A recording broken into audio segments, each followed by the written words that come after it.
Ladies and gentlemen, this is the 12th and final round. Right hand, Golovkin steps in and down he goes again. Unbelievable. Mayweather makes him pay.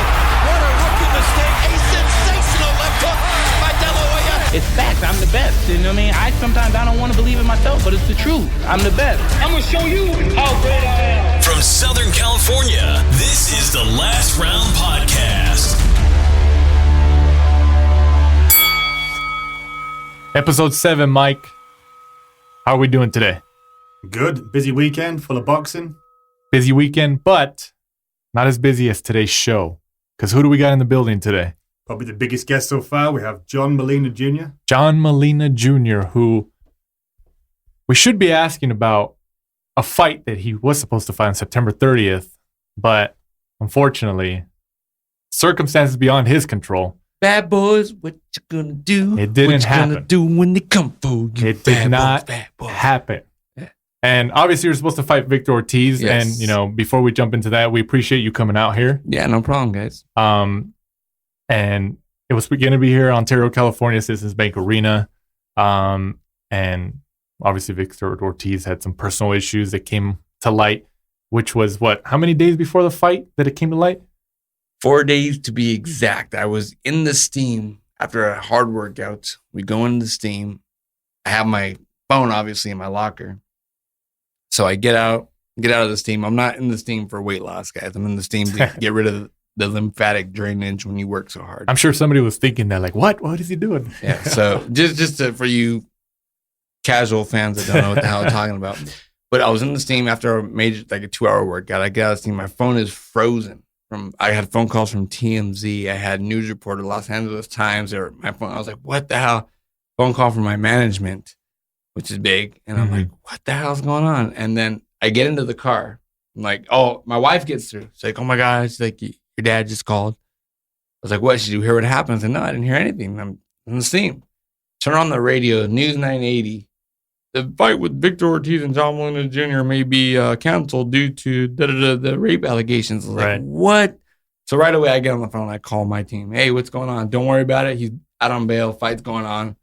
You know, at this point, I'm 3 pounds away from weight. So, you know, you got to, and I'm on a very, very specific, strict diet, which sucks, but it's my job. So I remember going to bed, you know, with my water. I had my 2 gallons of water that I had to drink that night. Thinking, okay, everything's cool. I got confirmation that everything's cool. The fight's going to go on as planned. Leave it alone.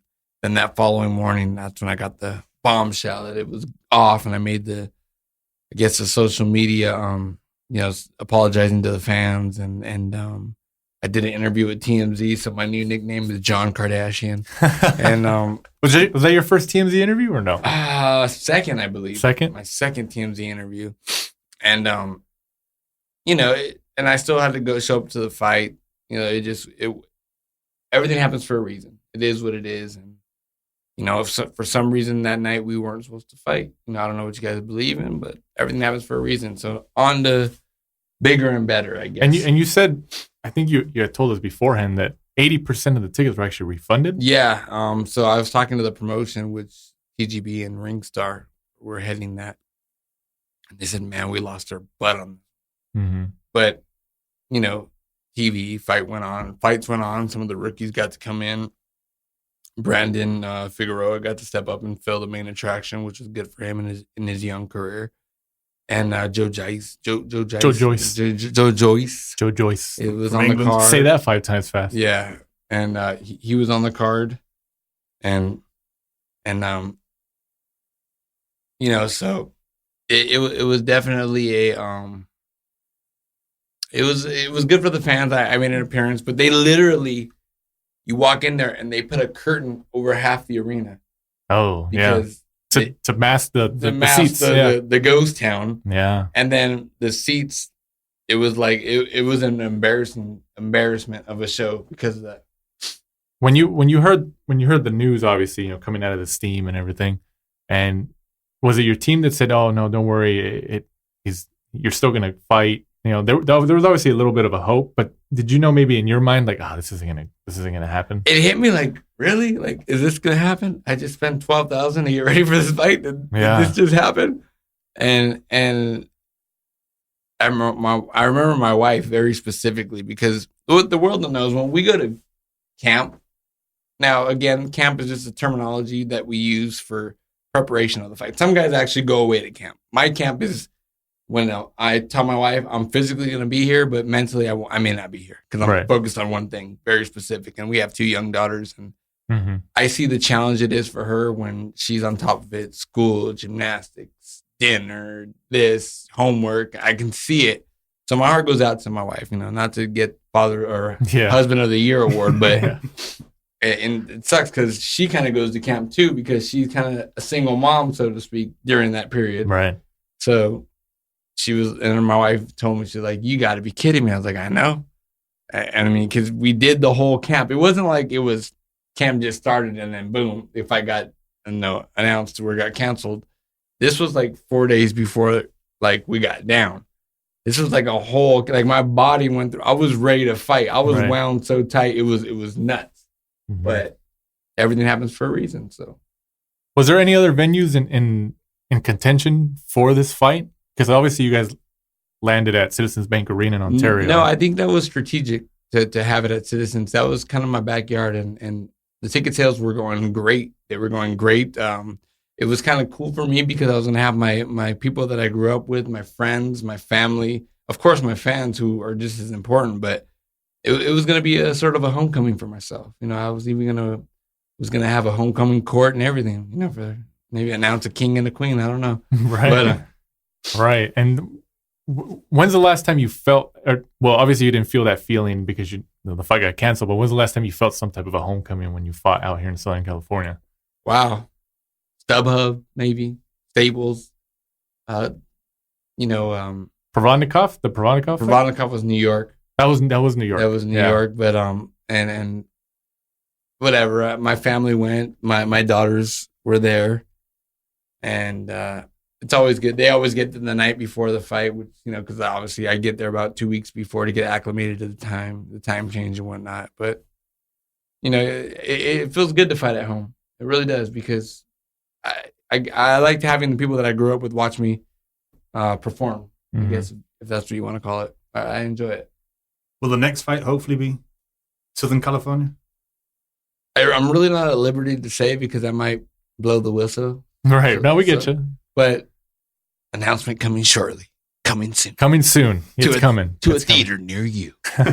Is there somewhere that you haven't fought that you've always wanted to fight? That's a good question. Let's see. I fought in Vegas. I fought in my bedroom with my wife. No, I'm just kidding. No, I don't. No. I haven't fought out of the country, so that would be England. Haven't fought across the pond, if you will. 80,000 fans at Wembley. I haven't fought over there with Peppa Pig. So no, and the only reason why I know about Peppa Pig is because I have 2 daughters. But that's I'm not making fun. I'm just making. I'm used to it. He gets it. Yeah, he gets it. Hey, I'm a big Beatles fan. Okay, so there you go. Fight in Liverpool. Yeah. And I hear from what I hear, I don't know the demographics out there, but I hear Liverpool is kind of a hard-nosed place to live. It's like a fight city. Yeah, that's from what I hear, I guess, according to Google, So, Google's always right. Yeah. That's pretty accurate. Obviously 4 days before the fight, it's essentially right there. Yes. It wasn't like this happened like a month, exactly. 3 weeks, 4 weeks. Did you guys have testing in the contract for this fight? I'm at the stage of my career where there's testing in every fight. So it's definitely, again, there's contracts. Like for Provodnikov, there's a VADA contract where they get assigned specifically to you, which both fighters throughout camp are designated to 2 different guys, and they follow you around, and they literally have to have a 24-hour, there's a sheet that you fill out of 24 hours what you're doing during the day, and they get a copy of that, and they get a copy of numbers to reach you, and they got to show up to your house. They could show up to your house at 3 a.m, and you can make them sit there till 7 a.m. until you got to take a piss and do blood and piss, and they're always there with you. Then I think you mentioned before, a little bit off air, that you were at the gym or something, and people were blowing up your phone. And well, no, what happened was in my community, which is kind of cool. I get to buzz you in. Yeah. We call it the house that Al Heyman bought you. Okay. Shout out to Al Heyman. Yeah. It's literally I had so I'm at the gym doing my performance training, and my wife calls me and says, "Babe, and yeah, she called me babe." It's pretty normal. Yeah, it's a pretty universal term, I guess. You shouldn't be ashamed. Yeah, it's universal. It has to be because I go to a bar, babe. Everybody turns around. He's talking to me. It's like because I have a 5-year-old. I hear daddy. I'm like, yeah, it's universal. We get it. But she called me and said, "Hey, you expecting someone?" I said, "No, why?" She's like, "Someone keeps calling and calling and calling." I'm like, "What the heck?" And we have 2 numbers to call, either my wife or myself. And so I was like, "All right, I'll be home. I was finishing up anyway." So I get home and I'm driving. I said, "All right, I'm gonna beat someone down right now. I'm getting down. I live in the mean streets of Laverne. Got some real gangsters out there." And I'm like, "All right, I need a little sparring session." So I pull up to the car. Hey, excuse me, sir, Mr. Molina. We're here to test you. And I'm like, and that's how they sounded. And we're here to test. Oh my God, I apologize. Da, da, da, da. Okay, I'll let you in. So I let him in. I said, "All right, well, you guys are going to have to sit for a while." "No problem." So they sat in the living room. They waited. I said, "Okay, I think I got a piss." They took the piss, took my blood. And how many of them is it? Is it like a team or it's only 2 of them? Yeah, it's 2 of them. Typically a guy and a girl. Okay.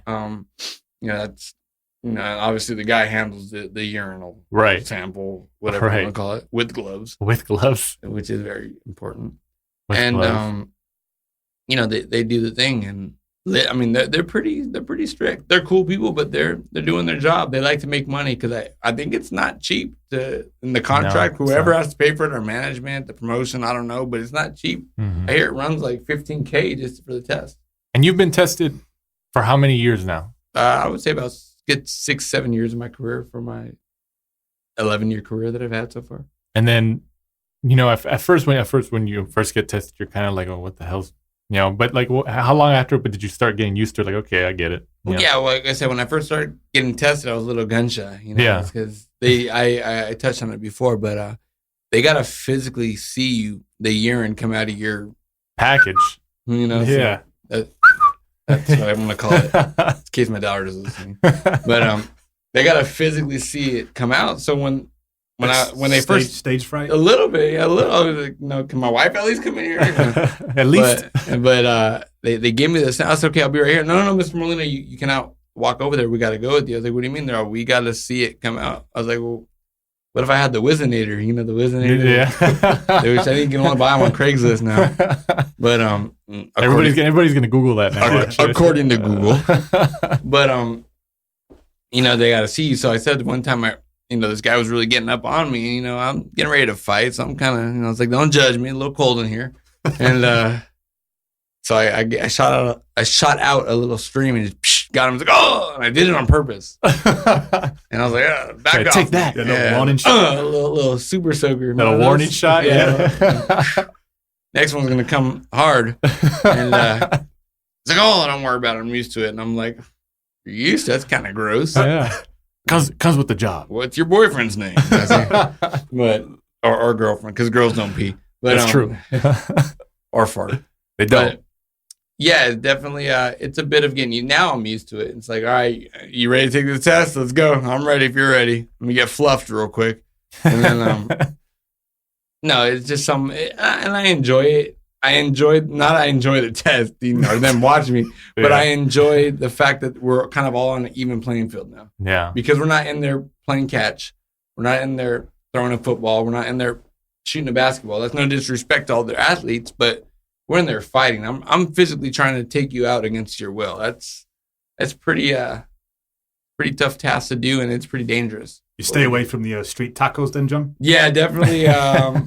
I'd stay away from the street tacos. I can't. I'm guilty as charged for the bacon wrapped hot dogs after the fights and the events. I'm guilty as charged. The LA bacon wrapped. LA bacon, where it's like half cat, half dog, hot dog. And then the nasal spray. Definitely the nasal spray. We're looking to get a sponsor by Adrien, and Afrin, if you're listening. Yeah, Afrin, if you're listening, I'm here. I got a pretty big nose. It was funny. I was asking my father. I said, "What was your experience when I was born?" He says, "You look like a damn sinus commercial. You came out with a nose." I was like, "Oh, geez, all right, thanks, pops." But, so, in terms of trainers, because you've been through a couple different trainers throughout your career. Goosen, you're with Alcazar now. You were with Lira before, right? Yeah, Ben Lira was actually one of my first trainers. Ben Lira, great trainer, man. Great, very well-respected trainer. Very, the guy knows boxing like, wow, he taught me so much. And don't hold it against him if you see my style sometimes. but he definitely taught me a lot, and he's a great trainer, and we still have a great relationship to this day. I think he's second in command in Gennady Golovkin's corner. And he has a Jojo Diaz he helps out with, or he actually was his trainer since day one, behind his father, who's another great trainer, Joe Sr.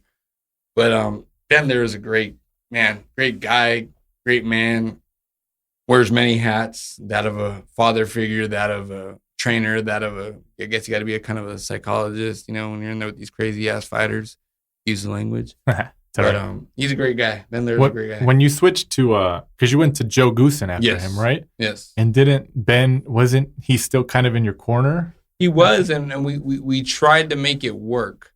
But it's kind of hard when you have two men, especially for a fighter. I have Ben, because you got to remember, when you get into a fight, you got to trust the individual that's in charge. So, and I always use this analogy. If they tell you in the fight that the grass outside is blue, and then the ref asks you what color is the grass outside, you got to say blue. That's how much trust you got to have in this individual. So when you have two chiefs, so to speak, calling shots, your head's spinning in the fight. And then if it's a big fight, you need to listen to one guy, and you got to put your trust in them. So it was kind of like two guys butting heads, and I had to separate and go the direction I was going to go. And we went with Joe Goosen. At that point, it wasn't a matter of who was better or who was this or who was that. It was a matter of, at that time, Joe Goosen was related to my promoter, which was the late Dan Goosen. Right. And it just made more sense for me in a career choice to go that route. Trajectory, career. Yes, yeah. And it worked out. When you're picking a trainer, John, you're kind of blessed, really. In Southern California, you've got so many to pick from. Joe Diaz, Freddie Roach, the people you've just said, Robert Garcia.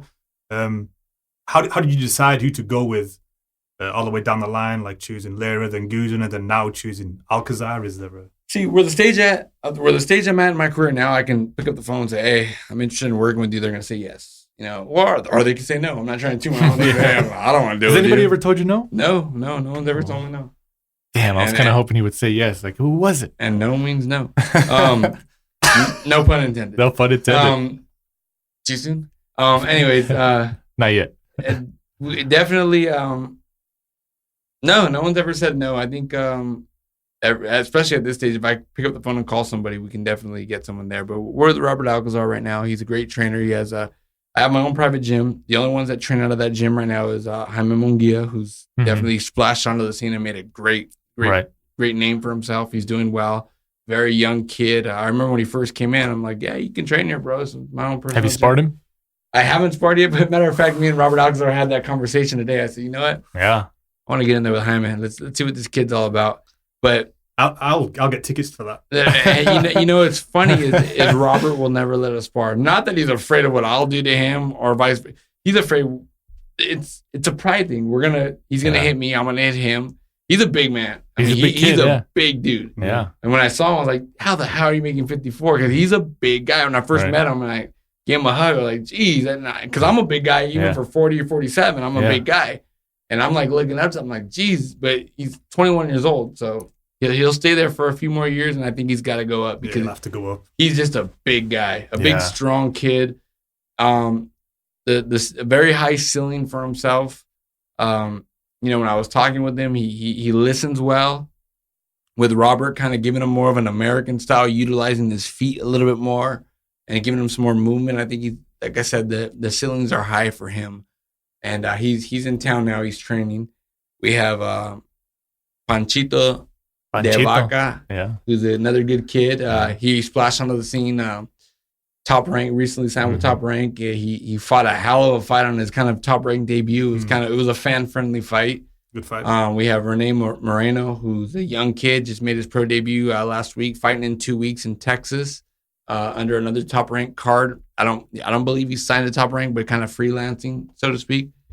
And there's a couple other guys in our gym right now that are training that are good fighters. Mm-hmm.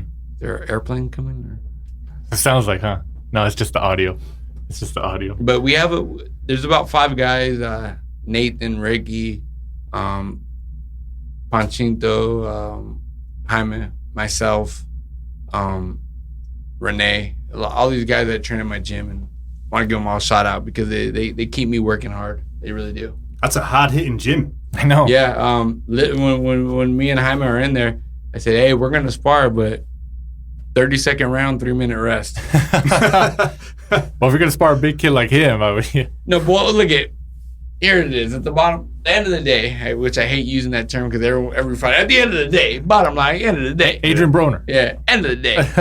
You know what I mean? Adrien Broner. You know what I'm saying? You know what I'm saying? You feel me? Manny Garcia. Yeah, Danny Garcia. You feel me? You feel me? He's doing an impersonation show. Yeah, exactly. So when it comes down to it, if me and Jaime were to spar, I think fans would want to come watch that because we're going to just beat the hell out of each other. I first dibs. I've already called it, John. But would you ever move up to 54?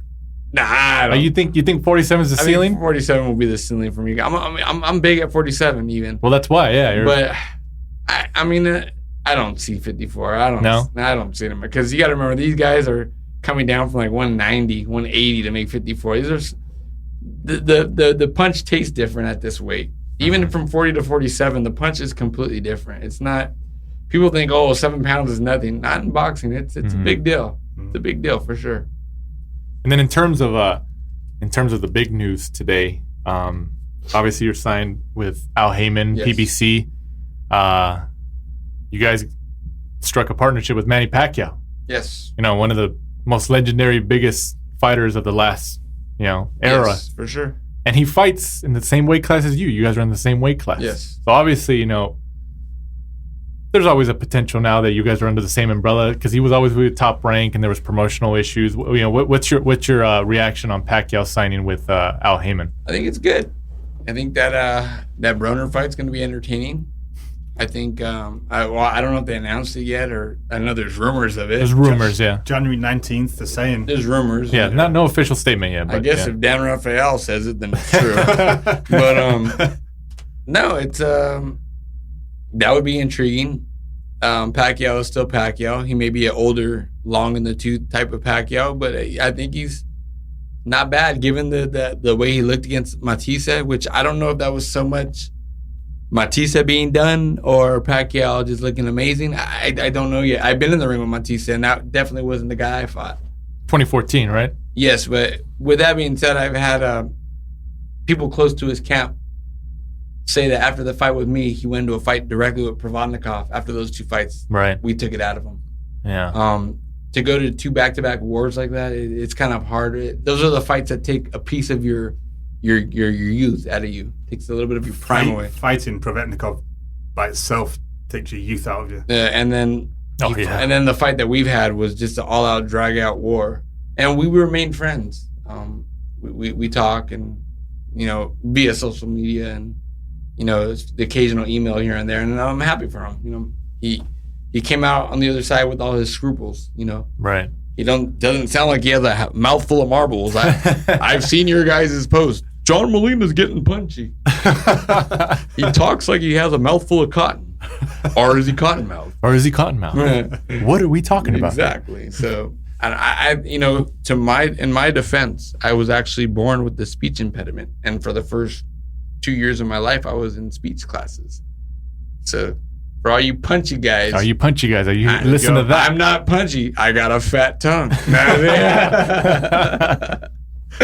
Don't hold it against me. But, because Pacquiao signing with Heyman, especially after being with Bob Arum for so long, and stuff, it's a big deal. It's huge. It's a huge deal because now it opens the door to fight.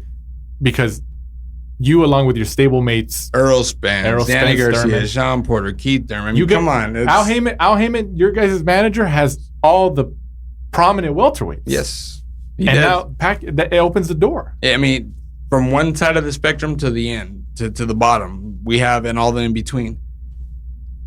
We're doing it right, I guess. I mean, well, I don't want to say that we're doing it right because it's not my company. I'm sitting wasted with. But you guys are all under the same umbrella. We're under the same umbrella. I'm happy where we're at. I don't hear any complaints from anybody other than the haters that are not with Al Heyman. And and there are some brutal haters out there, man. I don't even want to mention names, but on social media platforms, there's guys, Al Heyman is this and that. It's like, it's because you guys are not with him while you're talking that crap. I get it. Alliances need to be made. It's kind of like, are you Republican or Democrat? It's the same concept, but where are you going? The politics of the sport. Exactly. The politics of the sport. And another Al Heyman fighter, I mean, even though he says he's technically a free agent fight by fight, but kind of read between the lines. Yeah. Mikey Garcia has obviously he says he's serious about wanting to fight Errol Spence. If he's willing to move up to 147, would you take that fight? Of course. Me and Mike have known each other a long time. There's actually a leaked footage because you're not allowed to bring phones into their gym. Right, you're not. Yeah. And somebody snuck a phone in there, and there's 30 seconds of me and Mikey sparring on YouTube. I was so pissed when I saw it. It was maybe 4 years ago. Sorry, just scratched my balls. It was maybe 4 years ago. It was only 30 seconds, and it was towards the end of a round, so you didn't see much. But Mikey's timing, I sparred with him a lot. Mikey's timing is the best I've ever seen. As far as if you make a mistake, he's going to capitalize right away. 47 is kind of a tough nut to crack, so to speak, especially for him because he's not a very big guy. I think he possesses power, and I think his boxing IQ and his intellect is definitely one of the top 3 in the game right now. So, by him calling out Errol Spence, I don't look at it like, you're just calling him out for a payday. You don't need the payday. He's making a ton of money. Mm-hmm. One, and I think it would be a very competitive fight. But if I was betting my hard-earned dollar, Errol Spence is a big guy at 47. He's very big. I'm amazed that the guy's still making 147, to be honest with you. Mm-hmm. He's going to be going to 54 real soon, I think. Right. No, because, we were talking about it before the show. Mikey Garcia and Richard Comey went to purse bid.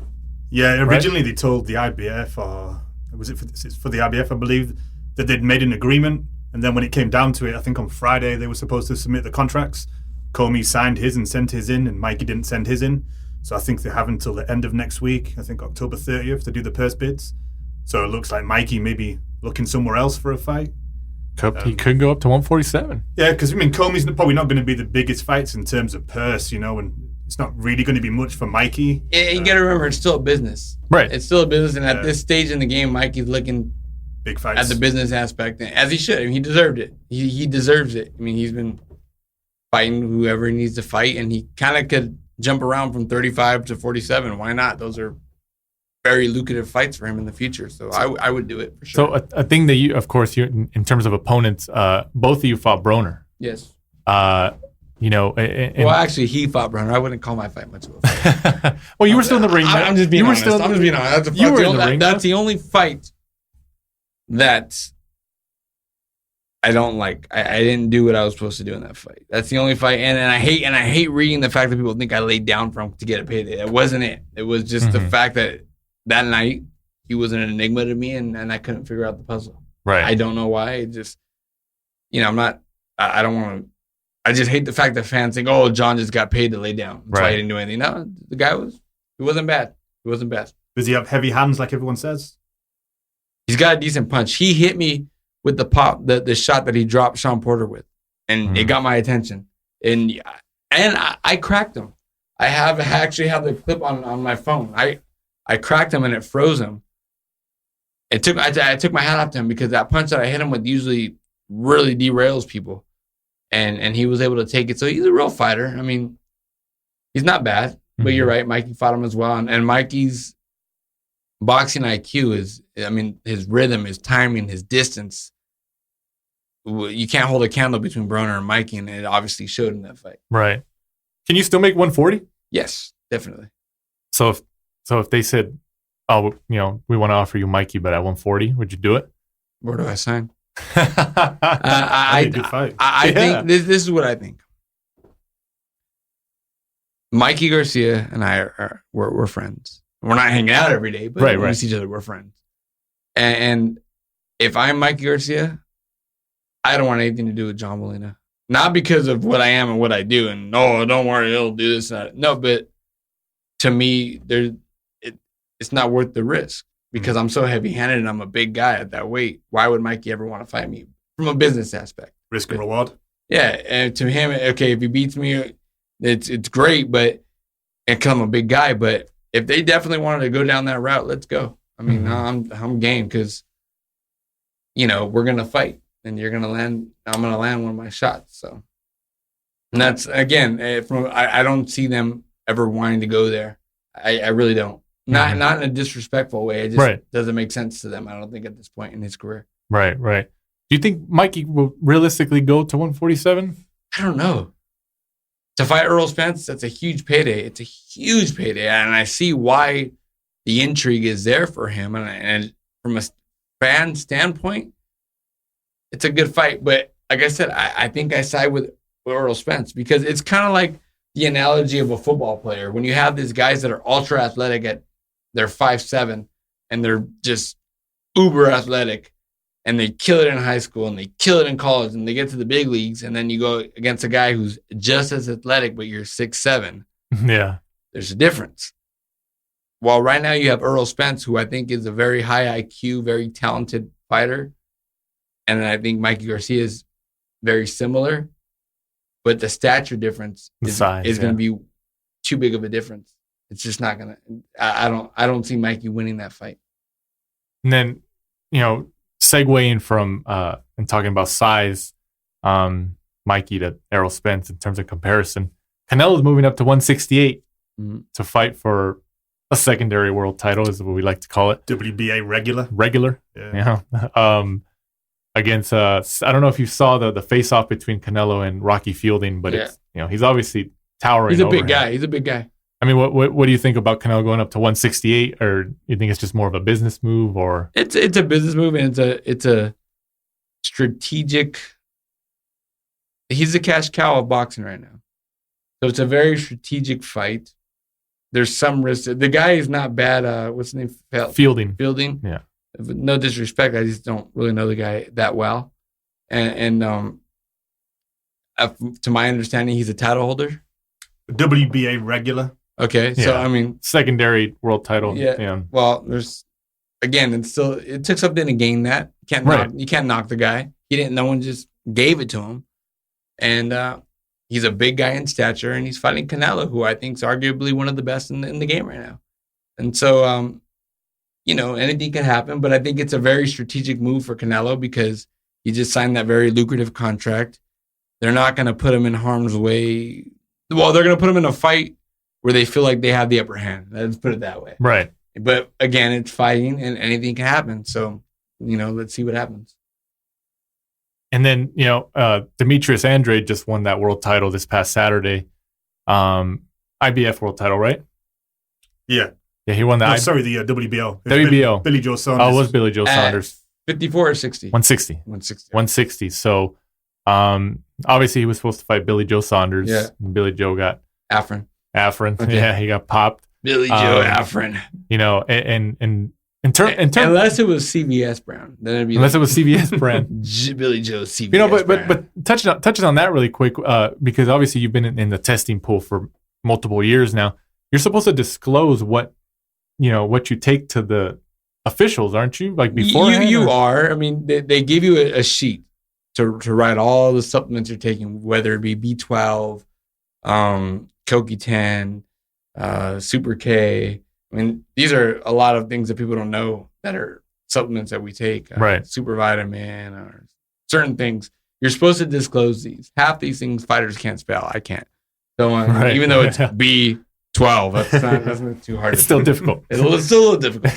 But I have a performance guy who that's his hat that he wears, and he fills it all out. So there's no surprise, no secret. But if you have any guy that's worth his salt, he's got to know that list that changes annually, mind you. That USADA list changes annually. Mm-hmm. Every year there's something new that may not have been banned last year. It is now this year. So for them to educate these fighters, there's kind of like there's a missing link, because a lot of these fighters, they don't know, they don't care. And a lot of these fighters that are first coming into the game, they can't afford to pay a performance guy or a nutritionist or a cook. They can't afford. I mean, that gets expensive, man. It really does. I mean, I spent some ducats on that kind of stuff, and to gain the intelligence to be able to say, okay, this is what I do, this is what I can do. And half these guys in the beginning, they don't have the purse money to say, okay, let me go get a guy. They're just going to GNC and talking to this guy that, I lift weights, bro. So this is what you take. But they don't know that it's not on the list. Right. So it's kind of a tough deal. But really, the fighters that get tested are usually your main event fighters or co-main event fighters. Is it easy to find, John? Can you go onto the website and Google? It's very easy. But again, a lot of these guys are not very tech savvy. Half these guys can barely run their Instagram, let alone go on Google and type in a name, and even with spell check, they'll still spell it wrong. I mean, I'm just being honest. I mean, luckily, I like to think I'm a little more articulate and a little more intelligent than the next guy, and I'm luckily I can do that. So shame on me if anything ever comes out the wrong way. Mm-hmm. But a lot of these guys, you got to give them the benefit of the doubt, because they don't know, especially if they come from a developing country, because we can't say third world country anymore. Right. But they don't know. I mean, they have no idea. Look at Ponce de Leon. I mean, the guy, from my understanding, he didn't watch TV till he was 14 years old. I heard that. And these are, how the hell is he going to know what 7 keto or whatever the hell that's something, and how are you going to know what that is? He's going to think you get it and grind it up on a stone and take it. You know what I mean? So it's all gibberish to him. Literally. Yeah. And so some guys you can say, okay, we're going to give you a pass, but other guys that are very, I don't want to say tech savvy, but are a little more intelligent. Alert? I can't say that either, because that's kind of knocking people. Guys that are in the game, veterans. They should know better. Right. They should know better. They shouldn't be taking Afrin. Shouldn't be taking Afrin. I wanted to ask you, I had somebody ask me this afternoon to ask you this. It wasn't me. Yeah. Do you still touch every corner of the ring before a fight? Someone that's old school. Do you still do it? Because you don't do it like on TV. You do it before the fight when nobody's in the arena. I always get there when no one's in the arena. For a big part of my career, now we're going to go to a whole different podcast. For a big part of my career, I believed in, I guess it was superstition. Right. If you will. Well, I don't know what you believe in. I believe in God. Right. And I think that's when all superstition goes out the window. I mean, it was to the point where I wouldn't lay my robe on the bed. It would always be hanging, because you can never lay your robe on the bed. It was just your robe or your trunks, because there was a superstition behind that. And then it got to a point where you touch every corner of the ring. And I would always make it a point to go like 2-3 hours before the show, before anyone's in there. I would touch the ring, I'd fill the ring, and I would touch each corner of the ring. I haven't done that for about 2 years, because, again, I don't want to get all like, I don't want people to look at me like, okay, well, he considers himself a Christian, but sometimes he says cuss words, and then I'm going to be looked at as a hypocrite, and I don't like that. Right. But I'm a believer in God, and I believe if it's meant to be, it's meant to be. Just like for whatever reason, I wasn't supposed to fight Victor Ortiz. Why? Because of the announcement that will be happening soon. Coming soon. No, again, and that's a whole nother topic, Right. Especially in the day and age that we live in, when you talk about God and all the division in our world between Trump fan, if you're Dr. Ford or you're, the political climate. Yeah, I mean, it's especially the day and age we live in right now. It's the world is United States is so divided. But was that handed down to you, John? The touching the corners? No, it wasn't. It was just something that I've always done, or that I always did since the amateurs. Okay. And then it kind of carried on with me. And I didn't want, I would literally make my father, okay, we got to go touch the ring. It's now like, and as the fights gotten bigger and bigger, and I was getting to Showtime and HBO and bigger fights, I would go in there before the arena's there. And then sometimes it's hard, because there would be someone in there, hey, John, can we take a picture? We're kind of focusing on the fight. You don't want to be a dick, because these are the fans. Right. these are the reasons why you get paid what you get paid. Right. So you got to make time for those people. But at the same time, I'm about to go to war. I got to be focused, and people not people that are not fighters do not realize what it's like to be at the MGM Grand, 23,000 in attendance, 106 million people watching at home. And the movie crew comes up to you, Molina, we're walking in 5 minutes. And then, man, boom.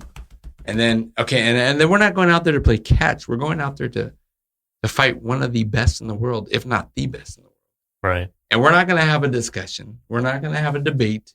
We're going to fight. I'm going to and these gloves that we wear, they physically feel like rocks bouncing off your head. And then you walk through the tunnel, and then you get to the to get to the arena at the MGM Grand, and you hear crowd just goes crazy. And then there's that one drunk guy, you're about to get your ass kicked. There's always that one guy. Yeah. And then let's go, Molina, kick his ass. You're getting smoked.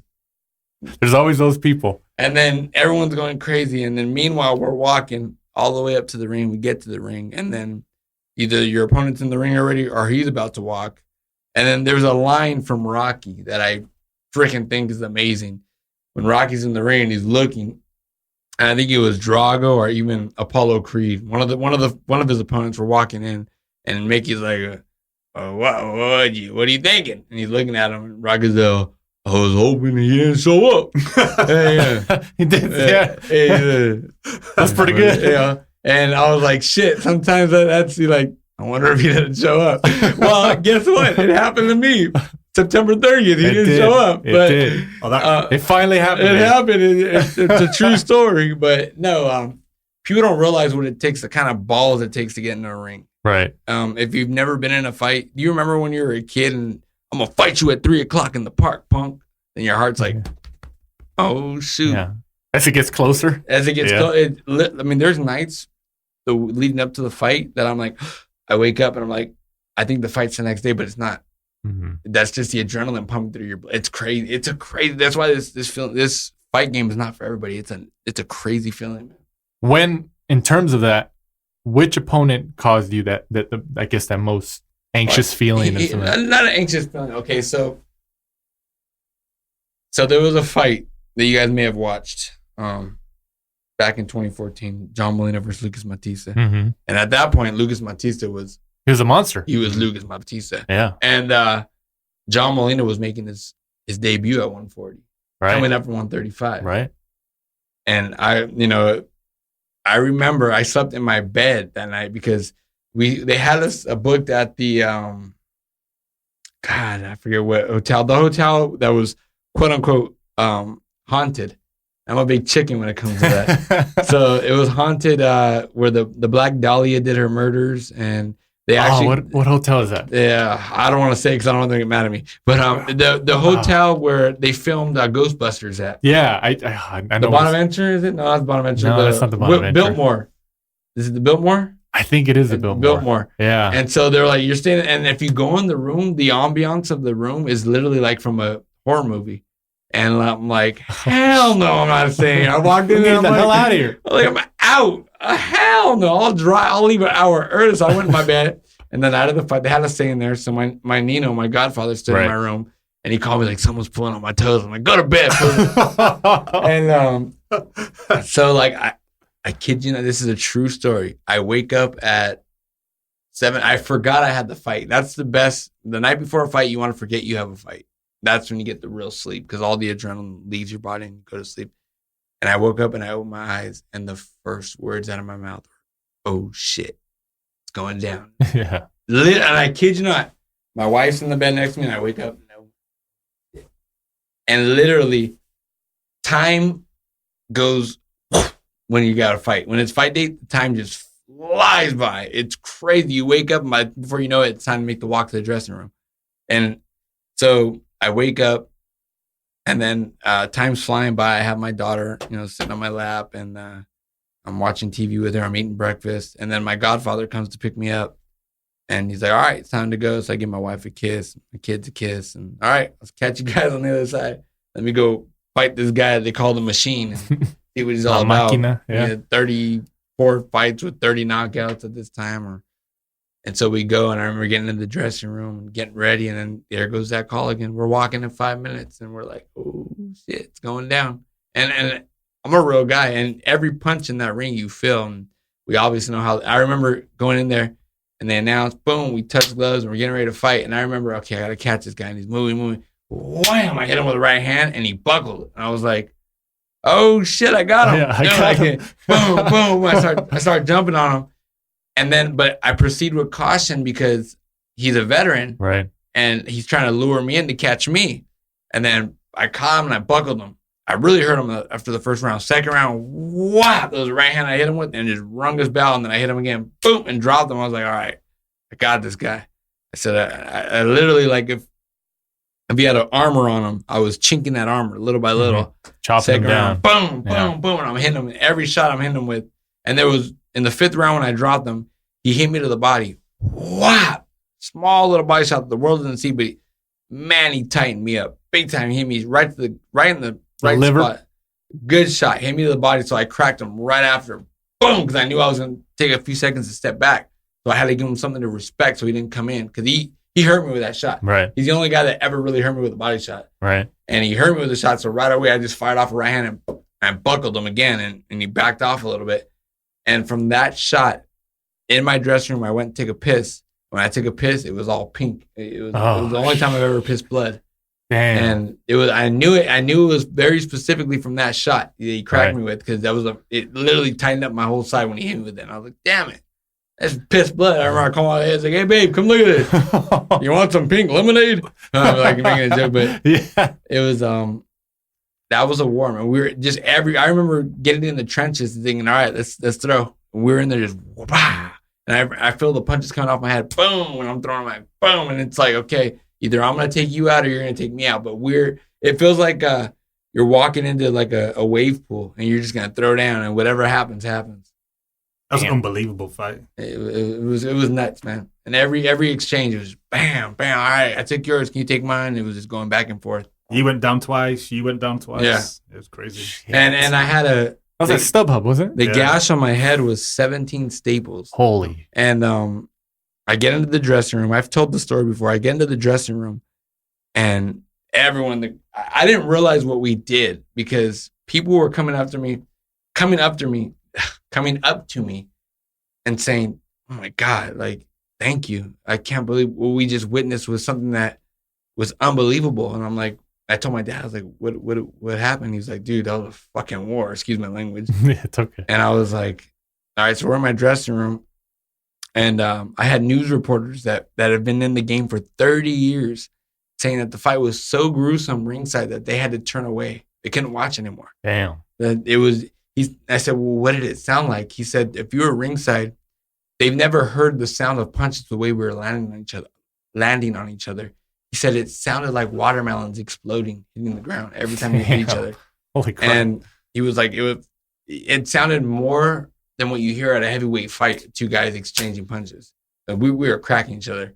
And so I go into the dressing room, and the doctor comes in, and he says, all right, Mr. Molina, well, we got to give you some staples. I said, with all due respect, sir, I don't want you to staple my head, because I'm a good-looking guy, and I don't want you to leave any scars. Don't ruin it. This is my moneymaker.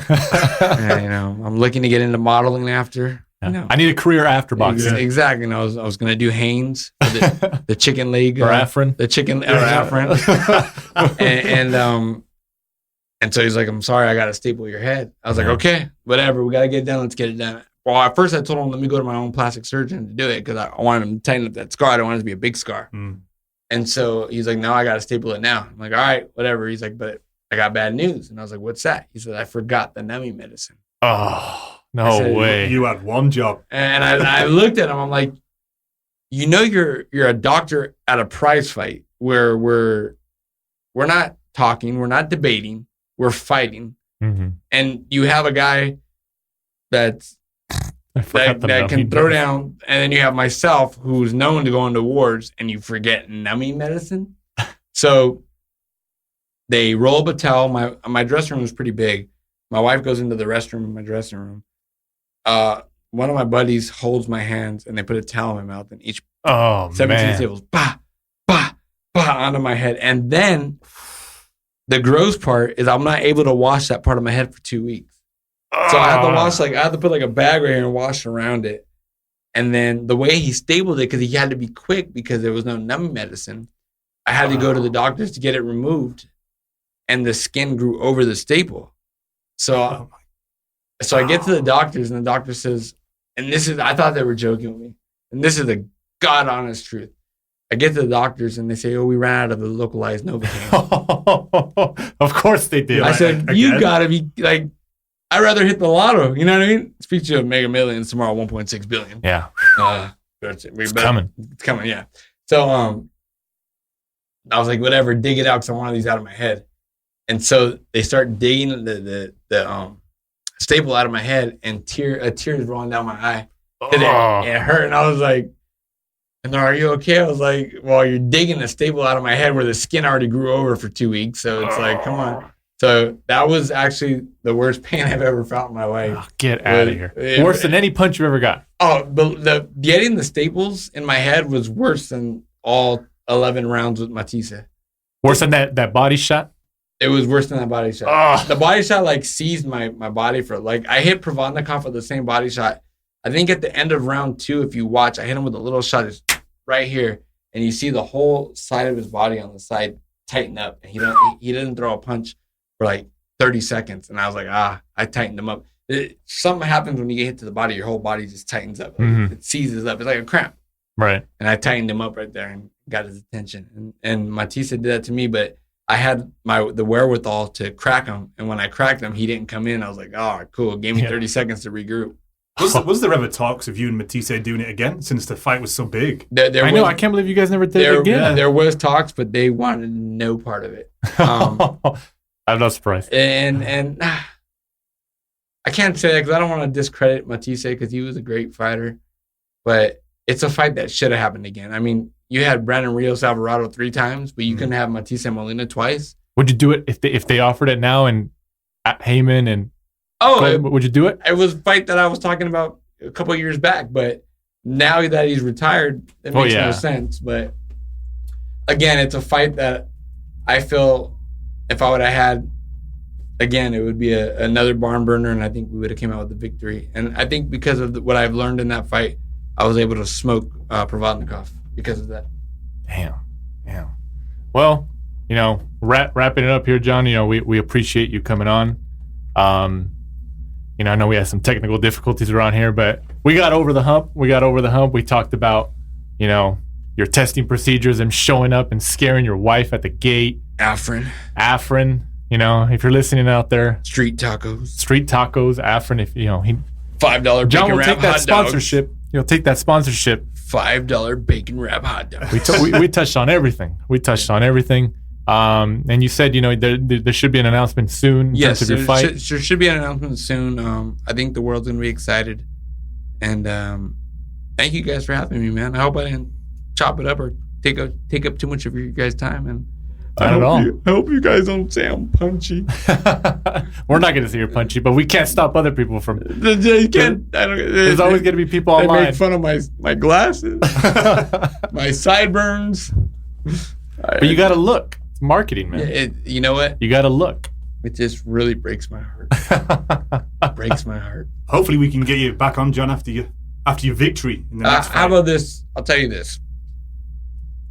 When the fight gets announced shortly, let's do another one. And we could go into depth conversation about that fight because you guys are going to be greatly intrigued of that fight. You got it. You got it. I'm hoping now you're setting my expectations really high. Yeah. All right. I'm going to break it right here. I'm fighting King Kong. Oh, damn. King Kong Bundy? You're fighting Luis Ortiz? Right? Yeah. The heavyweight? The heavyweight. I'm going up to heavyweight. Oh, man. Make sure he's got his blood medication. Yes. No, I was going to fight Butterbean. Except Butterbean's coming back. It's his Mexican brother, and they call him refried. Oh, man. The refried. The refried bean versus the butter bean. Ooh, that'd be what is this, the 90s? Well, hey, that's my era. It is, yeah. That's my era. I watched 90210. Oh, man. Full House. Friends. Well, my wife loves Family Friends. Matters. You know, all that stuff. Yeah. I'll sing the song. Right? It's a recognition. What was on Thursdays? Friday night lineup or something like that? No, it was Friday night. TGI Friday. TGI Friday, yeah. That was step big. by step. That was big, man. I remember that. I might go on YouTube tonight. I might watch it. Yeah, we'll reminisce, nostalgia. I get really nostalgic before every fight for whatever reason. Sometimes you'll find me at my old elementary school sitting in the lot just kind of looking. I don't know, when I get really nostalgic. Yeah. Whenever I get an announcement of a fight, I get really I don't know. It just happens. It does. Yeah. It's like you touching the four corners of the ring. It's like Rocky driving before the fight. You know, throws his helmet at the statue. I was hoping you didn't show up. But like I said, John, we appreciate you coming into the studio. From myself and Mike. Like you said, hopefully we get you on after your fight announcement. Yes, definitely. And I'm expecting, if it's not Floyd Mayweather, I'm gonna be disappointed. Put it this way, I feel you guys will be very excited. That's awesome. I'm just hoping it's in Southern California, John. So we can come, we can cheer you on. My guess is yes, but I don't know. I'm not in charge of that. Right. You think I'm Floyd Mayweather? Your job is just to go in there and my job is fight. to go in there and beat the hell out of somebody. Just wrapping it up here. If you want to just plug social media, anything you got coming up, any businesses you got, go for it. John Molina Jr. 135, Instagram, Twitter, and Facebook. I believe it's. And I haven't got it authenticated yet. As I should be, but there's a lot. I know. Get that check mark, man. I want the check. I'm just gonna make my own and just take a picture and post it. Get that check mark, man. Get that check. Tell Al to help you out with that. I literally, it's probably a phone call, and I say literally as much as everyone say at the end of the day. At the end of the day, Broner. At the end of the day, it's just a phone call to our PR. At the end of the day, right? You know what I mean? Swanson. Oh no, yeah. This is what did he say? What does Danny Garcia say? Oh, you feel me? You feel me? You feel me? Yeah, you feel me? You know what I'm saying? I should have won that fight. You feel me? Man, we can do a whole show just on the mannerisms of fighters. Our bomb squad. Hey man, you're gonna need something like that. Man. They're all known for something. And I'm gonna do like Tyson Fury with "There's only one." It's pretty cool to watch. He's out here in Big Bear too. Thursday. Hey, you know what? I'm very intrigued for that fight. That's gonna be great. I think right now, mentally, I think Tyson Fury has one up. I agree with that. I think he's in his head. Just from judging off of all the press conferences and the interviews, I see Tyson Fury's just more savvy when it comes to the debate. The head games. But again, we're not having a debate. We're fighting. So that's the difference. And Wilder can crack. He can definitely crack me, and he doesn't move like a heavyweight. He moves like a middleweight. So that's the intrigue. But then when Tyson Fury says, "Well, look at you," I don't know how to do that accent. I don't want to attempt because I'm gonna sound horrible. Let Mike do it. He's got your bony legs. One of those. Look at you, got bony legs. Yeah, bony legs. You're a basketball player. You're not a boxer. I sound like. That's the thing, because like you say, Wilder's got that one punch. He's got that money maker. Where Tyson, he's so used to just being slick. But he's a big guy. Yeah, he's a big, and look at when he mentions that, he believes it. When he says, "Dude, look at you, your legs." I think I have the same size legs as Deontay Wilder, except for he's on a 6'7" frame. Damn. But the guy can crack. Yeah. Power in boxing, the best fighters have chicken legs. I know, I have them. But the best fighters have chicken legs. And it's gonna be. I can't really put a finger on who's gonna win right now. I want Deontay, American, and he's under our banner. But Tyson Fury is no slouch. He's a big guy. Mm-hmm. If you look at the difference in their forearms and their hands, he's just a massive dude. Huge, 6'9", man. And he's not, But again, what I like to tell these big guys is there's no muscles from here to here.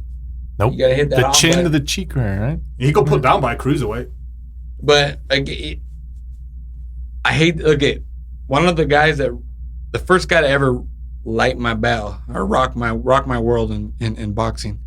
He had 5 knockouts to his 30-some fights, and he caught me with an uppercut. And he doesn't know it, but my head said boom. And I was like, holy crap! That equilibrium went like that. And Naheem with the uppercut that I didn't see.